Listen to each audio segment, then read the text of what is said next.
মেট্রোতে সেন্ট্রাল স্টেশনে নেমে পড়লাম।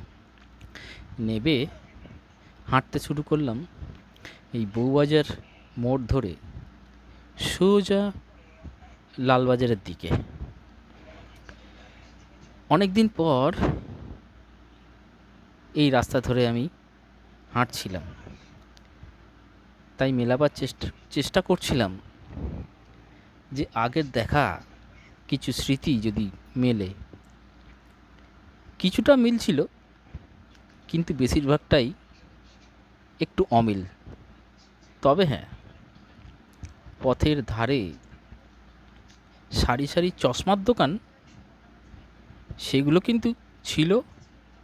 আজ হয়তো আরও কিছু নতুন যুক্ত হতে পারে, এবং তার সঙ্গে কিছু মন্দির আর কিছু পুরনো বাড়ি দেখতে দেখতে বেশ ভালোই লাগছিল। আর আমিও তো চশমা পরি, তাই ভাবছিলাম চশমার দোকান দেখে যে এবার এই দোকান থেকে বানাবো চশমা। এই রকম আজগুবি ভাবতে ভাবতে আমি হাঁটছিলাম বউবাজারের রাস্তা ধরে সোজা লালবাজারের দিকে। কলকাতায় প্রচণ্ড গরম, তাই খুব ধীরে ধীরে হেঁটে চলেই এলাম লালবাজারে। অনেক দিন পর লালবাজারকে দেখেও ভালোই লাগছিল, এবং আমার মনে আছে আমার একটা দরকারে আমি লালবাজারে এসেছিলাম। না না, খুব জরুরি নয়, একটা ছোট দরকারই ছিল। তো এইভাবে আমি চলে এলাম আপনাদের দেখাতে। আমার উদ্দেশ্য আপনাদের ডালহৌসি। আপনারা তো বুঝতেই পেরে গেছেন থাম্বনেল দেখে আমি কি দেখাতে এসেছি। আজকে আমি কলকাতার ডালহৌসি চত্বরটা আপনাদের দেখাবো, কি কি আছে আপনারা সেগুলো। এবং যারা অনেক দূরে থাকেন, অনেক দিন আসা হয়নি, তারা একটু মিলিয়ে নেবেন। আমি এখন দাঁড়িয়ে আছি রাইটার্স বিল্ডিংয়ের সামনে। এই হলো সেই রাইটার্স বিল্ডিং, যা এখন রেনোভেট হচ্ছে, যেটা সংস্করণের কাজ চলছে। এগুলো বন্ধ। আপনারা রাইটার্স বিল্ডিং জানেন। আচ্ছা, তবু এই জায়গাটার আর একটা নাম আছে, বিবাদী বাগ, জানেন তো? বিনয় বাদল দীনেশ, সেই স্বাধীনতা সংগ্রামীদের নামে এই বাড়ি। এই হচ্ছে সেই রাইটার্স বিল্ডিং। এখন এখানে কোনো কাজ হয় না বললে ভুল হবে, হয়তো কয়েকটা দপ্তর থাকলেও থাকতে পারে, কিন্তু সব দপ্তর চলে গেছে নবান্নে, তারা জানেন। রাইটার্স বিল্ডিংয়ের এটা গ্রেড 1। আচ্ছা, দেখছেন আপনারা, সবাই দেখেছেন, অনেকে চোখে না দেখলেও আপনারা কোনো ছবিতে টিভিতে দেখেই থাকবেন। রাইটার্স বিল্ডিং, এটা আমি শুনেছি এটার কাজ চলছে, রিনোভেটের কাজ চলছে, কিন্তু বোঝা যাচ্ছে না কিছুই। এই তো অবস্থা। এই যে এগুলো মনে হয় ছাড়ানো হয়েছে, ছাল নাকি জানি না, এই অবস্থা এখন। যাই হোক, কাজ চলুক। একটা ঐতিহাসিক বিল্ডিং, এটা আবার মানুষজন এসে তার দপ্তর চালু করুক সরকার, এবং খুব উদ্যমে আবার আগের মতো রূপ ধারণ করুক। এই হলো রাইটার্স বিল্ডিং। রাইটার্স বিল্ডিং মহাকরণ যাকে বলে, সেই বিল্ডিংটা আপনাদের দেখালাম। ডালহৌসি চত্বরে আপনাদের দেখালাম যে রাইটার্স বিল্ডিং। আর রাইটার্স বিল্ডিংয়ে তো এখন সব কাজ হয় না, হয়তো কয়েকটা দপ্তর চললেও চলতে পারে। এখন যা কাজ হয় নবান্ন থেকে হয়। তো যাই হোক, আপনারা এটা দেখলেন। এবার দেখুন, আমি দেখাই রিজার্ভ ব্যাঙ্ক। এই হচ্ছে রিজার্ভ ব্যাঙ্ক অফ ইন্ডিয়া। দেখুন, আবার দেখাই ভালো করে, রিজার্ভ ব্যাঙ্ক অফ ইন্ডিয়া। এটা ডালহৌসিতে, ঠিক রাইটার্স বিল্ডিংয়ের উল্টো দিকে। এখানে হচ্ছে ওই মানে মাটির তলায় আন্ডারগ্রাউন্ড পার্কিং। এইটি হলো জিপিও, জেনারেল পোস্ট অফিস, অর্থাৎ পোস্ট অফিসের হেড অফিস হচ্ছে এইটা, দেখছেন। এদিকে আপনারা দেখলেন জিপিও, আর আমি লাল দিঘিতে ঢুকছি। এই হচ্ছে সেই মহাকরণ।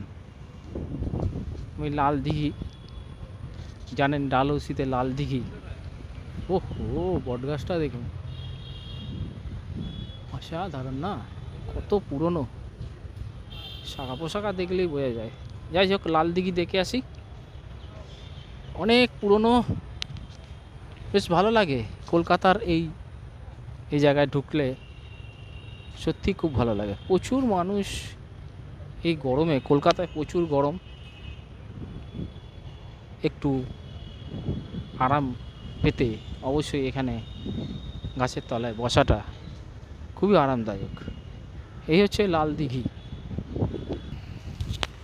এই হচ্ছে সেই ডালহৌসির লাল দিঘি বলে আমরা যেটা জানি। বহু পুরনো পুকুর এটা, এখনও কলকাতার একদম মধ্যবর্তী জায়গায় এরকম পুকুর সত্যি আমাদের কাছে বড় পাওয়া।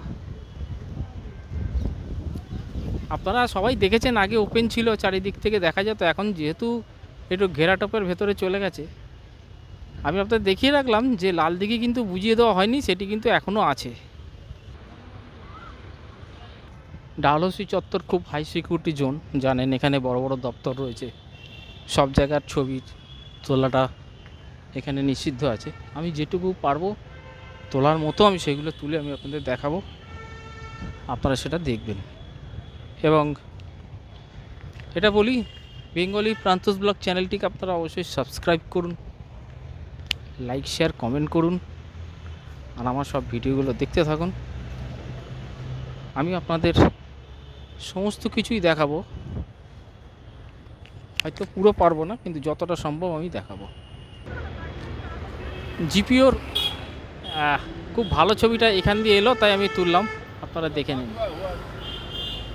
অসাধারণ ছবি এটা। বাইরে থেকে সেই লাল দিঘিটা, পথ চলতে চলতে যাচ্ছি এইরকম পথ দিয়ে,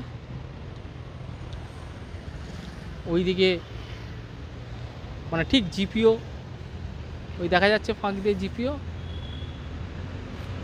ঠিক তার উল্টো দিকে হচ্ছে দিঘি।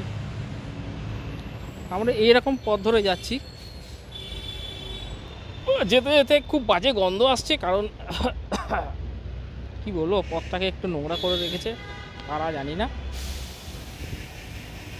এটা কি বিল্ডিং। আমি এটা হচ্ছে না, ও আচ্ছা, এটা ইন্স্যুরেন্স কোম্পানির বিল্ডিং, বাদ দাও। ডালহৌসির 3-4 মাথার মোড়।